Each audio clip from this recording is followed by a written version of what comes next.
The rain may never fall till after sundown. By 8 the morning fog must disappear. In short, there's simply not a more congenial spot for a happy ever aftering than here in Camelot. From the song Camelot, from the musical Camelot.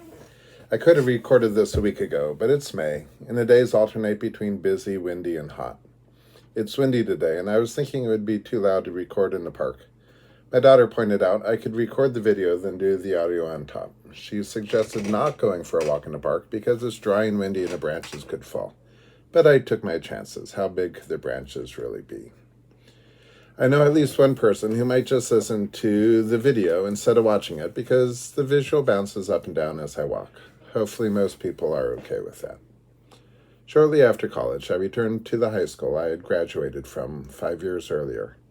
My second year working there, I was asked to be assistant director for the spring musical Bye Bye Birdie. In my third year, I was again assistant director for Camelot, directed by Mr. Pace. I've tried writing and talking about my experiences at Mercy before, and I always feel overwhelmed by how much I want to say about my experiences there, both as a student and as a teacher. Even writing one paragraph, I feel like I need to unpack everything. I could spend hours just talking about those first couple of years, and maybe eventually I will. I'm reminded of the preface to Robert Baird's book, Nimbus. He says every story starts with a lie, and that lie is always the same. The lie is that nothing that happened before the book begins is important. He says that stories don't have beginnings or ends. Those are always arbitrary. And so as much as I want to provide context for this story, or any story, any attempt would be futile. Wherever I choose to start, there's always extremely important things that happen before that point that explain why there's a beginning in the first place. I learned a lot being assistant director to Bye Bye Birdie. At some point I'll make a whole video about it, but at this point I'll say it was a relatively expensive show. The school had some lights lying around, but the director had a friend who set up a professional lighting rig, which I think cost the school quite a bit of money. When Mr. Pace was hired the next year to direct, he was encouraged to put the production on for as little money as possible. At some point, I'll do a whole video about Winter Madrigals, too. They were a fundraiser we would do in the fall to raise money for the musical in the spring. Dinner theater with a short play and a chance to showcase the choir. Everyone would dress up in medieval costumes, though in reality the costumes spanned a wide variety of time frames, and we served dinner between singing songs. I had Mr. Pace as a teacher and director when I was a student. I need to make a whole video about that too.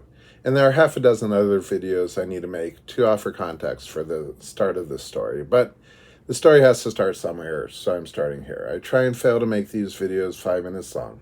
They're always longer. And I feel like this video is just turning into a list of other videos that I need to make eventually.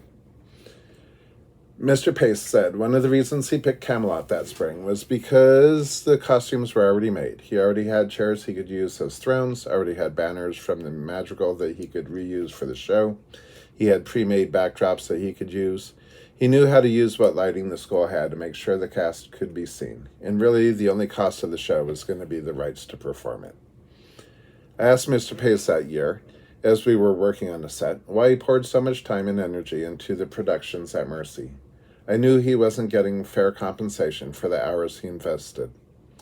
He explained that the time he gave to the productions was a gift he was giving to the students who were participating in the show. That at some time in the past, someone had given him a similar gift, and passing it along to the next generation was the only way the gift could be repaid. There was no ego at work here, at least none that I could see. Before and since then, I've met plenty of adult volunteers in theater, sports, and other arenas who are seeking glory in having their students succeed. That was not how Mr. Pace carried himself. He was looking to pull the very best he could out of each person in this show. It was always a focus on the student, and he was willing to provide opportunities and situations in which students could succeed, even if it meant the investment of hundreds of hours of his own time. It was enlightening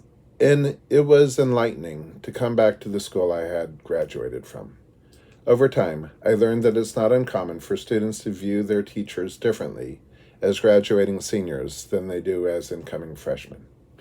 Often, 14-year-olds look up to their teachers as paradigms of wisdom and knowledge.